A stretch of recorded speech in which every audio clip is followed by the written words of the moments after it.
to good afternoon to everybody, and I wanted to welcome all of you. We're super excited to be talking with you this afternoon. This is exclusively focused on the food and beverage industry, and we're going to be talking about how to take the pain out of PLM for the food and beverage industry. So we're excited here today to partner with NexInfo is partnering with SpecPage. NexInfo is a global systems integrator since 1998. We have a world of experience in business process reengineering, and as well as implementation of supply chain, PLM, ERP, all the solutions necessary for a business. And we have specific experience in the food and beverage industry. We have partnered here with SpecPage, who is a world-class, renowned solution PLM, PDM solution provider, exclusively focused on the food and beverage industry. So what we're going to cover here today, if we can go to the agenda slide.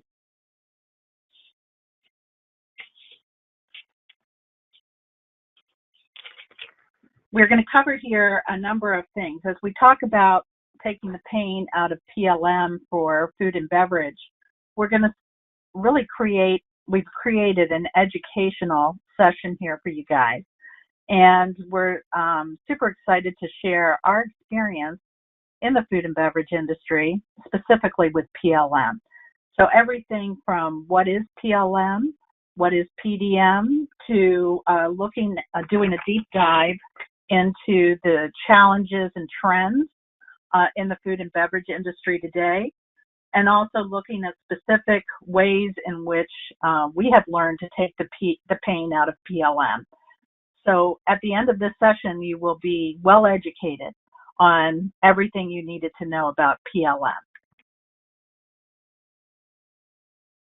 As by way of order of business for the webinar, should you have a question, we're asking you to submit your questions using the questions option on the GoToWebinar panel. And let's do an introduction here, a proper introduction, starting with myself. I'll be one of your presenters here today from NexInfo. I'm currently the Vice President of the PLM practice at NexInfo. And I have years of experience, over 25 years of experience specifically in PLM. Have traveled around the world helping companies do everything from business process reengineering, really defining their compelling business problem in which to act upon selecting a PLM solution and going through their PLM journey with them. So the key focus from my perspective is getting a real handle on what is the business problem you're trying to solve, and making sure that whatever you purchase, that you get the business value from what you've purchased as a solution. I'd like to have Brent Cutler, my partner here from SpecPage, introduce himself. Brent? Yeah, thank you, Wilma. It's a pleasure to be here. For those of you on the line that know me or have looked at my profile, I spent 30 years in the food industry, companies like Pillsbury, M&M Mars, and Yum Brands. And I have gone through maybe 100 different projects from ideation through commercialization, and eventually some of those brands have gone on to regenerate or died. But the thing that I had to do is do it without a PLM solution, either homegrown solutions or something that was not designed for the food industry. A big portion of taking the pain out, whether you choose our brands or another integrator and another PLM solution, I want you to think about, although this will be all branded and look like commercial about us, I want you to think about getting a great partner and getting a great PLM solution that is specifically designed for the food industry, rather than one of the ones that are doing aircraft and automotive and lots of other things.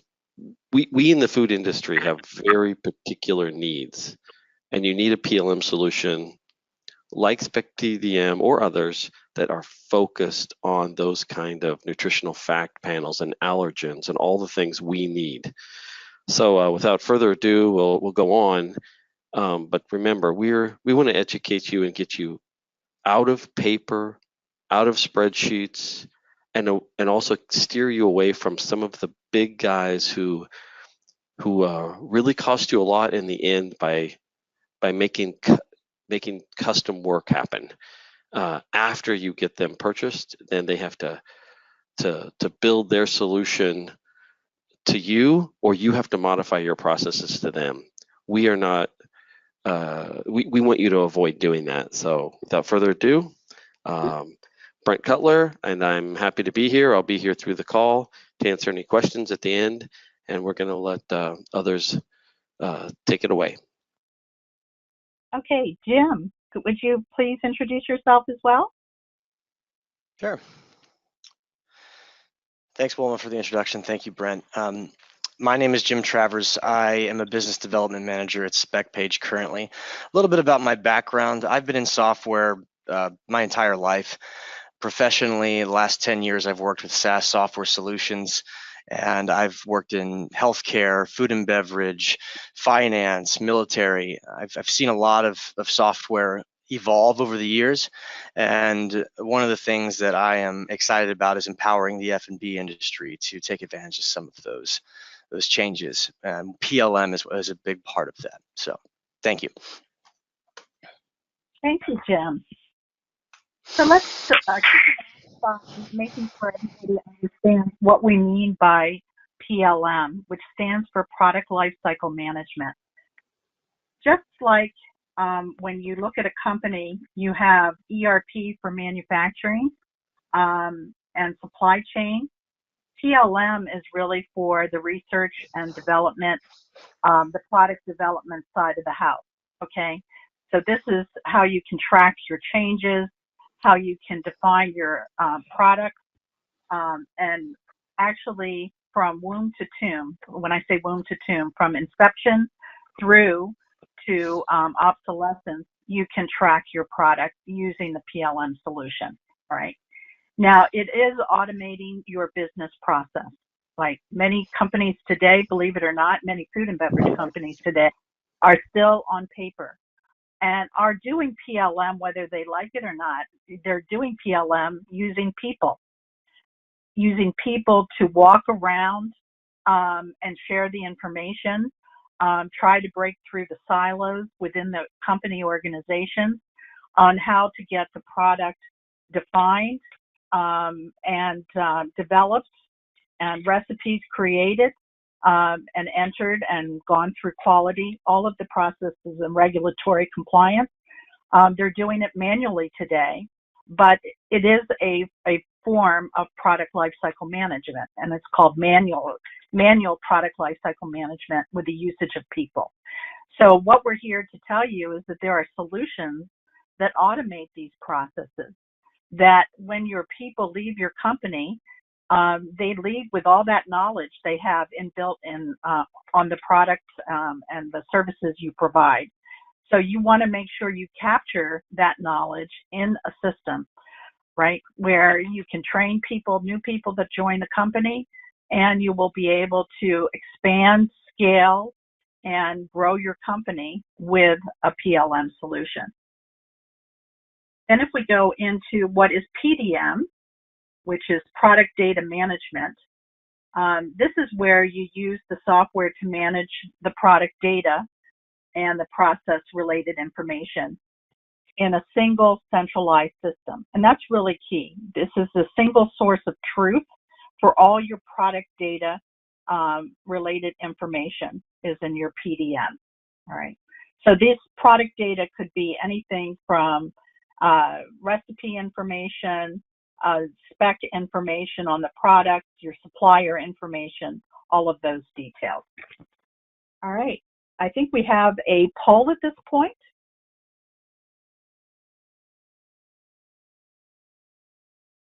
Jim? Yes, we have a poll. It's distributing right now. Okay, great. So our polling question is, do you currently use a PLM solution at your organization? And you can answer that question by accessing the poll in progress. There are 3 radio buttons that you can click, and you can give us your answer there.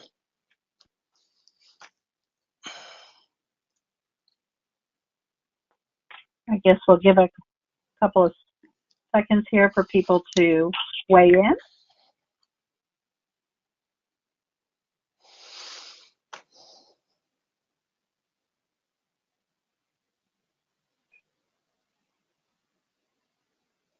So do we have a tally? We do. We've got about 40% who voted. And of those 40%, 75% say yes, they are using a current PLM solution. Okay. Are there any that are in the process of selecting a PLM solution?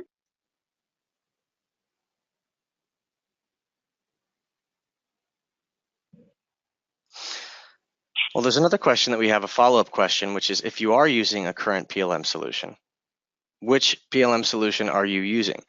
We've listed a few of the big players. If there is another player that isn't listed, you can select other. And I'm launching that.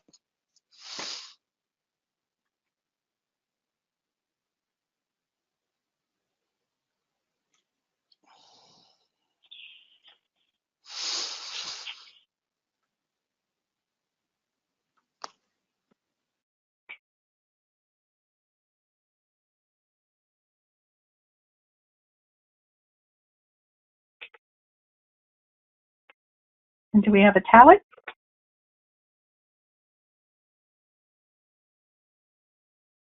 We do.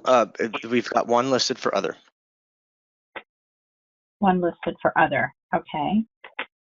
All right. Let's move on.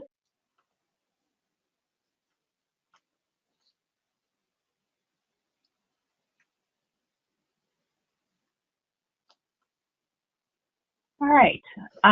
So for the 40% that are using a PLM solution, you know, I'm sure you're keeping, in fact, all of the companies are probably keeping abreast of the trends and challenges, which we'll go through right now. So if we go to the starter slide. Okay.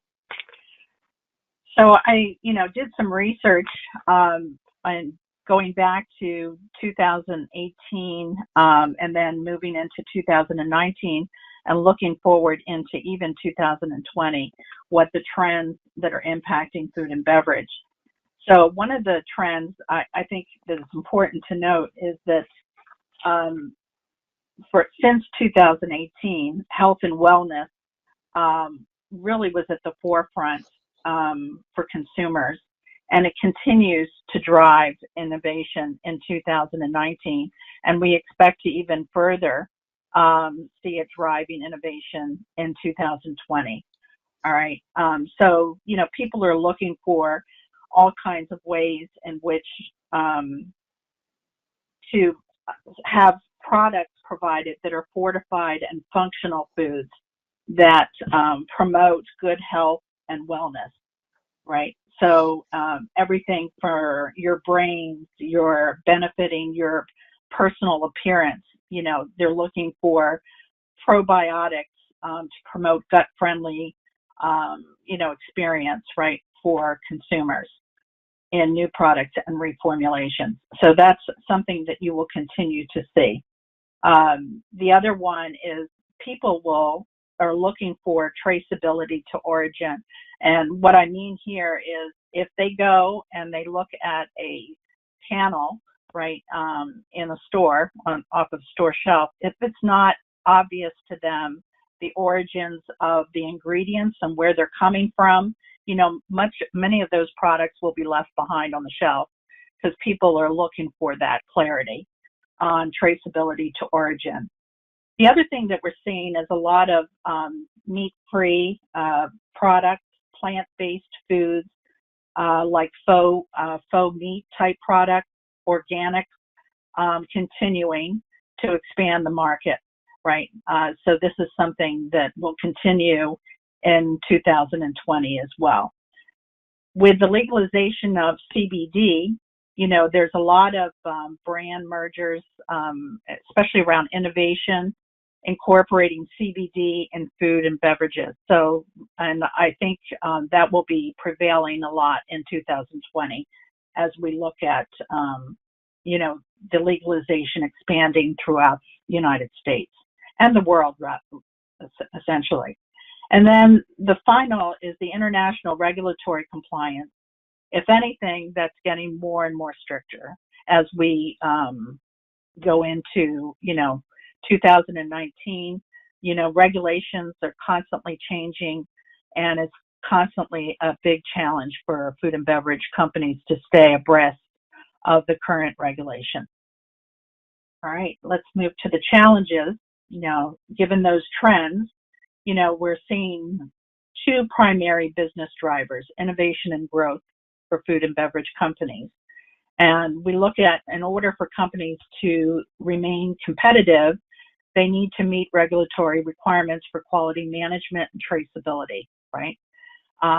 Reduction of costs with the changing market conditions. This is a constant challenge for food and beverage industries, is that cost reduction element.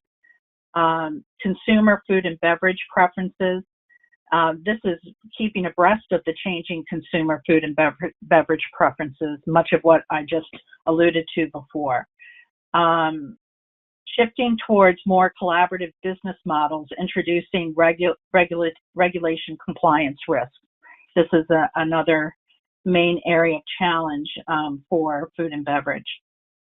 And then addressing quality and regulation issues with new product introduction, right? So you constantly have to be learning from the previous product introductions to make sure you're not repeating any of the quality issues, and you're learning from them constantly with the future new product introduction.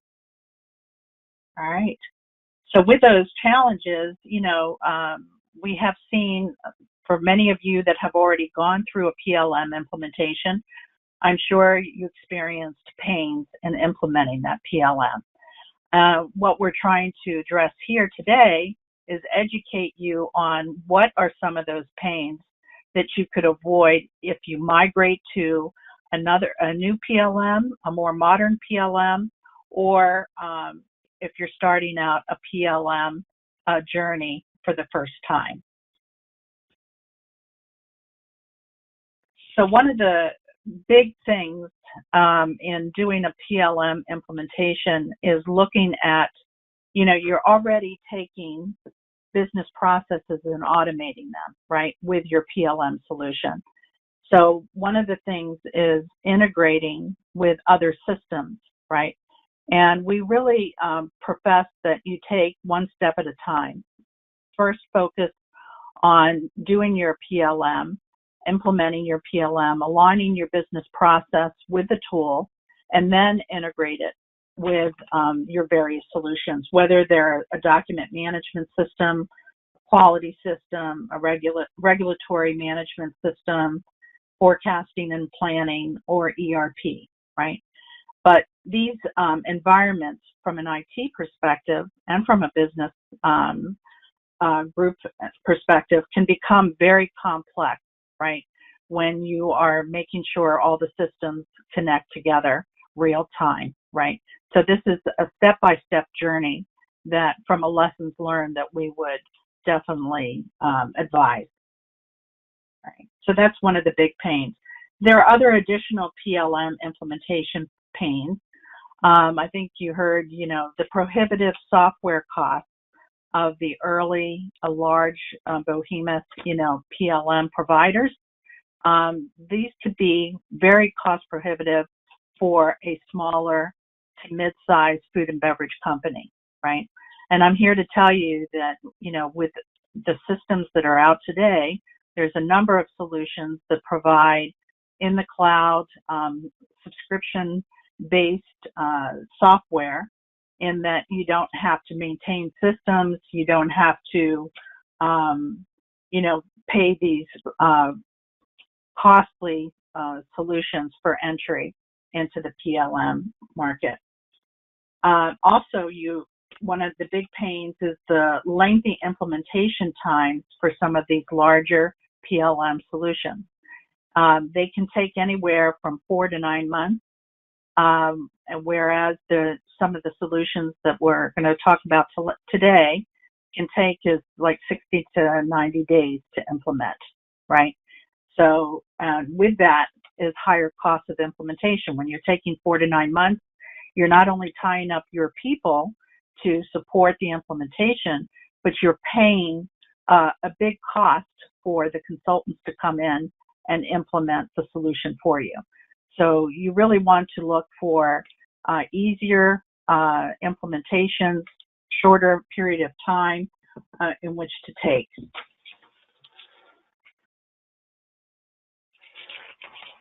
The other thing is the ease of configuration. A lot of these bigger systems, costlier systems, are very difficult to configure. Many times you're told that that's a new feature. They cannot configure it. They cannot easily enhance the product to meet your business process needs.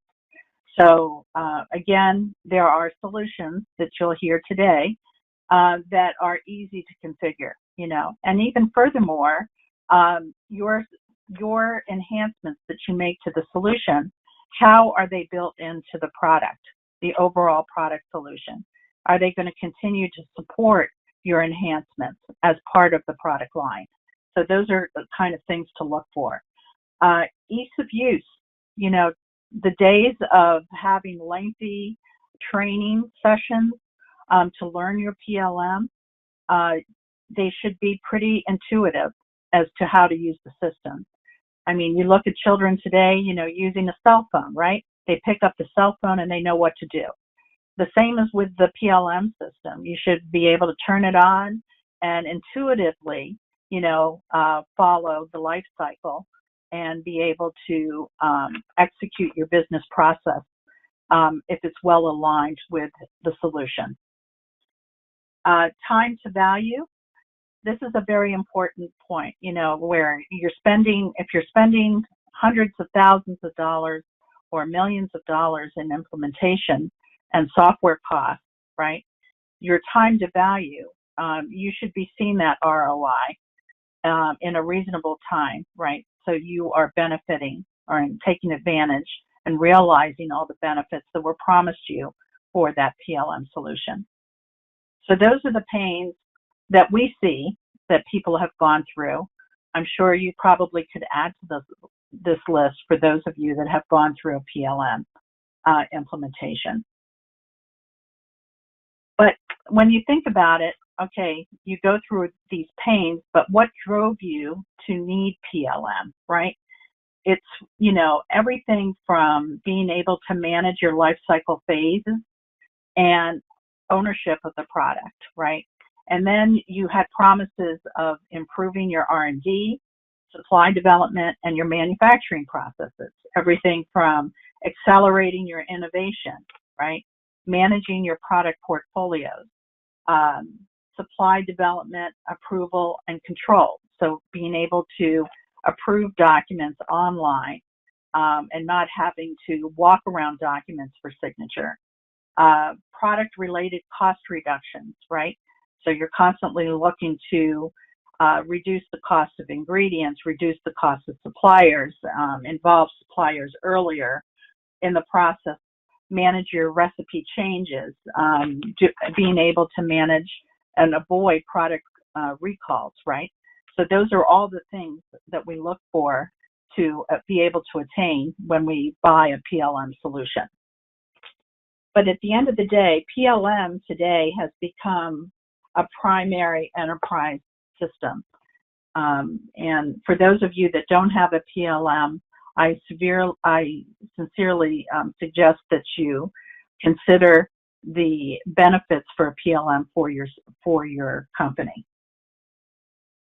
So the benefits, when we talk about PLM, you hear about single source of truth, right? You have a single source of truth for all of your product related data, for all your recipes, right? So with this single source of truth, you're able to get to experience a shorter time to market, right? Get your products out faster. You're able to work with your suppliers earlier on, which will also allow you to a shorter time to market. The biggest thing is the reduction of compliance risks, right? Where you're now not entering everything manually into a system. You're able to reduce your issues with compliance and avoid those risks. Decreasing costs, right? With higher productivity and efficiency, right? You can decrease the cost of your production, your food production, and accelerating your revenue growth, and probably just driving innovation, being able to bring innovative products to market faster and going through the process of innovation using your PLM system and enhancing product quality. And there's many more, but these are essentially the 7 PLM business benefits. We have some figures here on how PLM has helped companies. We've seen improvement in revenues by 13.4% on average, with profit margin growth of 13.2%, as well as increasing percent of revenue from new products by 15.8%. So there's definitely some quantifiable benefits of how PLM has helped food and beverage companies. So the next thing we're going to talk about is taking the pain out of PLM. Now that you understand the trends, the challenges, the pain points that have been experienced, how can you take the pain out of PLM? And I'll turn that over to my colleague, Jim. Thanks, Wilma. So as we talk a little bit more about PLM and the pains that you see within it, it's not just the software itself, it's really the process behind how you manage your product lifecycle.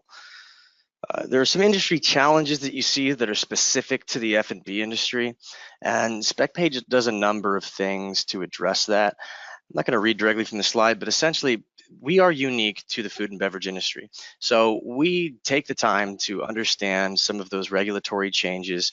We understand what foodies do and what their daily jobs are like, and we connect those different departments in one place, which is essentially that product lifecycle management tool, that PDM tool. It's where everybody can come together and manage those different responsibilities that they have that are actually all kind of interlinked between each other. Our solutions are innovative, again, to just the F&B industry. That's our sweet spot. We can increase your time to market. We're going to increase your revenue. And we do this in a number of ways. We can do this through eliminating formula and spec spreadsheets. And we help you digitize. So we take disparate data from all sorts of different sources. It could be a PDF, it could be an Excel spreadsheet, it could be an internal database of some kind. We bring all that data into one software platform, and that helps with traceability, transparency, and the ability to make sure that everyone sees what everybody's doing. If I were to kind of bullet point some of the pains in PLM and how we help, or how PLM in general can help, not just SpecPage, but other PLM providers, we speed up the implementation process. So when you talk about typical implementation times in software, it can get pretty lengthy and it can be very complicated because you're dealing with a number of different people who have different wants and needs, and getting your product from signature and saying, hey, we want to move forward, to live is kind of always it's a bit of a sticking point. For us, it's approximately 90 days of implementation time. That's a lot faster than you're going to find in other areas. If you take on a PLM, you're going to have to dedicate a large investment. Typically, if you go with a mainstream PLM, you're talking 6 figures or more easy. Our solution is a lot more cost effective than some of those mainstream solutions. We're highly configurable, we're going to require less resources, and we have multiple different price points and options. And that, again, all boils down to getting a better realized time to value. There's a lot of PLM tools that are similar, but in terms of a PLM tool that is specific to the F&B industry, I believe SpecPage is leading the charge and is one of the few who does that. Jim, we have a question from the floor for a person that is using SpecPage on, does SpecPage integrate with other legacy systems such as ERP that I'm already using? And I know that the answer to that is yes. We do provide that as a service to come in and help you integrate that. And that's certainly by working with a partner like NexInfo that's partnered with SpecPage, we can help you do that. So hopefully that answers whoever asked that question. Yes, we can do integrations with ERP systems. We have an SAP certified interface. We've done interfaces with a number of different ERP systems. It really just depends on what type of data you're wanting to send, but we can do customized integrations and we can do standard integrations. So hopefully that answers the question. If we look at a couple benefits, again, we're talking about ways that PLM in general helps, ways that SpecPage can help as a software provider. Overall, what you're doing here is you are taking the risk and you're allowing us to take responsibility for some of that. We set up a tool for you that is specific to your business and your process that can help you. It just enhances what you're currently doing. We don't want to change anything. We don't want to rock the cart and say, hey, if you buy this tool or if you look into PLM in general, they're going to force you to do things their way. That's not the way we do business. So we're going to lower risk and we're going to lower errors. We're going to give you fast customer response times. We're going to increase your productivity. We're also going to increase your IT agility. And what I mean with that is if you go with the cloud PDM, which you can find in the marketplace now, it's very common. If you find a cloud PDM, you're not managing your own data center, which if you have ever worked in IT or if you know IT, managing a data center can be time consuming and very expensive. So overall, that boils down into the fifth point, which is lowering total cost of ownership with a single modern cloud platform. Cloud business, SaaS business has been growing, and there's data points that you can see all throughout the industry that even the big players who typically used to go with an on-premise solution, managing their own data center, they are now transitioning away from that because it gives them an increased flexibility and lowers their cost. Jim, if I could expand on a couple of these points here. Sure. If you go back to your slide. You know, when you talk about faster customer responsiveness, one of the key benefits and how any solution, whether you pick SpecPage or any solution, PLM solution, is the visibility of data throughout the enterprise, all right? So before, you know, when you're manually having the information shared through emails and et cetera, that information is not available to people at large within the company. So everything from resolving issues, right, is automatically is faster now because you have a central system that everybody's seeing the same information and it's real time, right? And that also improves productivity. When you say, Jim, you're right away because you're eliminating the manual data entry and the double checking of data and emailing data. You're automatically improving productivity, right? Yeah, I would agree with that. That's a very good point, Wilma. Right. So one of the next things we like to talk about, okay, we said, what is PLM? Why is it important? Why should you care? What are some things that we see as pain points within PLM? Let's say we are now at the point where we want to discuss, okay, what should I be considering? What should I be looking at? What type of questions should I be asking? That's kind of some of the things that we want to address in this next portion. And in doing that, what I'm going to do is I'm going to ask another question. Is anyone experiencing one of more of the following signs? And I have just launched a poll. If you wouldn't mind logging on and just listing which one of those might be the biggest issue that you've experienced. An increase in incidents, times to resolve customer complaints, having too many systems, problems with your overall customer satisfaction, or is it just cost?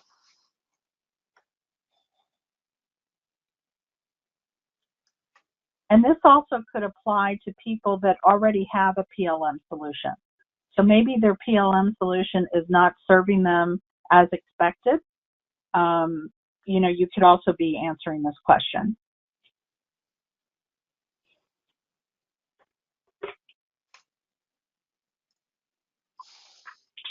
So we've got a couple people who have voted, and so far multiple systems seems to be leading the charge in terms of just having too many systems that you have to work with. Mm-hmm. And I would say that's not surprising. I hear that a lot. I hear, hey, you know, we've already got 3 or 4 software systems, and it's tough to manage that as it is. Not only that, but you've got to consider the price and the investment over time. When you can have a tool that's doing multiple, it's fulfilling multiple duties for the company, that's really the dream scenario. You would like to find something that you can go to and have it integrate at least with multiple systems or replace some of those systems. Brings down cost of ownership and ease of use. Now, developing a business case is pretty critical to proving to leadership that they should even consider PLM. If you already have a PLM, you know what this is about. You have to identify a gap and not only say there's a gap, but once you have the problem, you've got to say, here are the solutions that I can propose. In doing that, PLM comes into play with the food and beverage industry because of the comprehensive amount of product development, thinking about new foods, thinking about new recipes, and the testing and the ideation that goes along with just one idea and trying to get that to go to market. You could have 100 good ideas and maybe one of those get to market, but the work involved is comprehensive. So if you're wanting to do your job and do it easier, you have to develop that business case. This is kind of the 5-step model that you have, and we've got a more in detail business case, which will be sent to everyone here on the webinar at the end. But at a high level, you have to confirm the opportunity, make sure there's a gap. You've got to analyze and develop some shortlisted options. What are some quick wins? What are some things we can do immediately that are going to help? And then you got to do some further evaluation. What are those options? Maybe investigate a little bit more, go on to a demo, have a couple conversations with people, maybe reference a couple people who've worked with specific softwares, and then you start to form a strategy. Okay, this is what I would do based on the problem I've seen, and then you make that formal recommendation to leadership or whoever it would be. And that's something that is missed a lot because you just identify a gap and say, okay, I need help. Really got to go through and develop a true business case. Some further considerations. This is specific to PLM, so it's not just, okay, I've got a problem.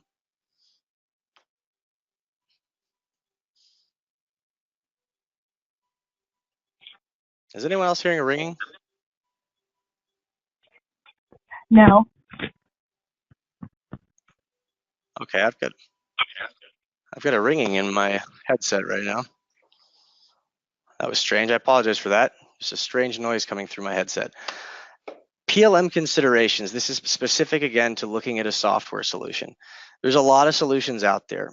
There's a lot of solutions that say they do the same things. The first thing is to evaluate the functionality that you need. Not only do I know I need a solution, what are the main pain points I'm trying to solve for? Because in a lot of times, software companies will sell you on the 1,000 things that they do well, but they need to listen to what the 5 or 6 things are that really keep you up at night, and make sure that they're hearing you. Make sure that when you communicate to them, it's not just all about the 1,000 things, that all the bells and whistles of this software platform. Focus on the 5 to 6 things that you need to get fixed. Once you've found that solution, you want to get into a couple demos. You want to have a couple conversations, have a long list of questions, ask them about pricing. And once they give you some of that information, go back internally and look at it. Consider the cost, the risk. How quickly can we actually get this off the ground? And if you're looking at cloud solutions, you need to look at how fast you can get a deployment up. Again, with the cloud solution, that's pretty easy because most of the heavy lifting is done by the vendor and not you. So that used to be a much bigger issue for companies when they were thinking about installing on-premise. Again, this is kind of a very short list that we could do a much deeper dive on, but essentially the thing to consider at the end of your buy cycle process is, does the software solution meet the core pains that you are seeing? Does it fix those? Does it help you address them? Can this software grow with you over time? Because again, as you grow, you're going to have needs, and you need to make sure that whoever it is you're evaluating is willing to grow with you, that they don't have stringent requirements or that they've stopped supporting their solution, because that happens. They need to be invested in continuing to make that product a good product so that you can get the value you need. And again, one of the last things, this is something that's important for anyone who's purchasing a product or thinking about software. There are going to be trade-offs. There will not be a perfect solution out there, period. It just doesn't exist. But making sure that you hit big and miss small is one thing that I always recommend. As long as you are taking care of those core things that are causing you pain and causing the organization problems, the nice to haves and the I wish I had that, leave those on the shelf for a while. Talk to your provider, let them know why you believe these should be added as a part of product, and hopefully down the line those companies will listen to you and productize that. Right, and if I could add to that, Jim, one of the key things that's happening in the PLM space right now is that there's some former service providers, PLM solution providers, that are moving to the cloud and are no longer will be supporting their on-premise solution. And I know that if they were to consider moving to SpecPage, we could easily migrate them where they're not going to lose all that sunk cost into their solution, right? And they could continue on SpecPage. So that's another thing. If you're having a pain, current pain where you implemented a costly solution, you're not getting all the benefits that were promised, and the provider is no longer supporting new enhancements in that product that you purchased, you could migrate to a solution like SpecPage and not lose all of that sunken implementation cost that you've done, right? Is there anything that you could add to that, maybe Brent or Jim? I think that that's a really good point. I think that if you currently have a tool, and this is one of the most difficult things to do, is to try and figure out when do you move in a different direction, because you've invested, somebody down the line within the company has invested, made the decision to go in a certain direction. But status on the ground changes, things change, companies change. I've seen this with a number of very successful companies that are achieving a really, really strong profit, and it could be even better. But because there's no glaring need, they are ignoring inefficiencies and they are ignoring problems because it doesn't always come out on the balance sheet. And that's just something that I think needs to be addressed, because companies that have achieved a certain level of success should always be looking to continue that success. And I think the desire to rest on your laurels can be something, and so championing that change can be hard. I think it's just continuing to make sure that you present the right business case and have your data points and your fact sheet right. Okay, good.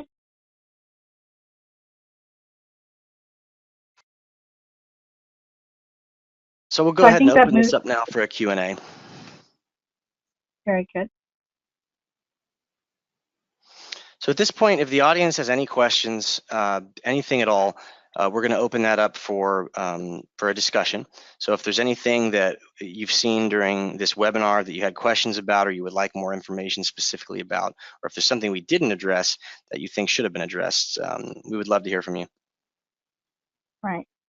While we're waiting for those, I'd like to interject here that there are many ways in which we, NexInfo and SpecPage, can help you in your journey, whether it's you're going to be receiving a guide today for how to build a business case, but we would be more than happy to work with you to define your compelling business problem, come in and understand your current business processes, see how we could eliminate time in which it takes to process your business So that could be something we could definitely look forward to working with you on. So we do invite you to even give us comments on how this webinar was for you today, whether it was truly an educational experience and you learned some little tidbits here that will help you in your PLM journey.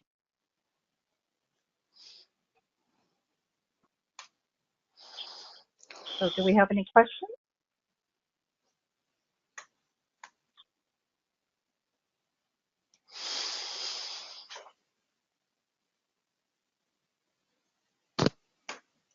Wilma, it looks like we do have a question that came in. Okay. This is, what is a typical implementation time frame for spec page? I can go ahead and answer that one. So typical implementation time frame, and again, when we say go live versus pilot system, I'm going to give you both answers. So we can stand up a pilot system, which is essentially a working system that you can access with the username and a login within the first 60 to 90 days. But in terms of getting everybody trained, let's say you have a larger organization and feeling like you have the ability to almost do a formal go live, that's something that kind of depends on the team, depends on the structure, and depends on how many resources the customer has dedicated to learning the tool. So a true go live from where I stand in software is where you're doing a formal release. You've got people on site. There's kind of some excitement around it. You have people there who are going to introduce the tool. That's something that is a date that's like a moving target. But in terms of standing up a pilot system, giving you a working software platform, we can do that within 60 to 90 days. Good. Thank you. Sure. Let me see if we got any other questions. I don't see any. Okay. Right. If we don't have any other questions, Wilma, do you want to cover anything about how we can get in contact, how they can get in contact with us if they have any anything they want to ask us after the fact? Right, right. So as I mentioned before, as a thank you for joining us here today, you will get a copy of our business case guide, how to build a business case, and also with our contact information on how to reach out to us if you need help. So we are headquartered, NexInfo is headquartered in Santa Ana, California. We have an email of letstalk@nexinfo.com, and telephone number is provided, which is 714-277-3600. So we'll be reaching out to you as well, and good luck with your PLM journey.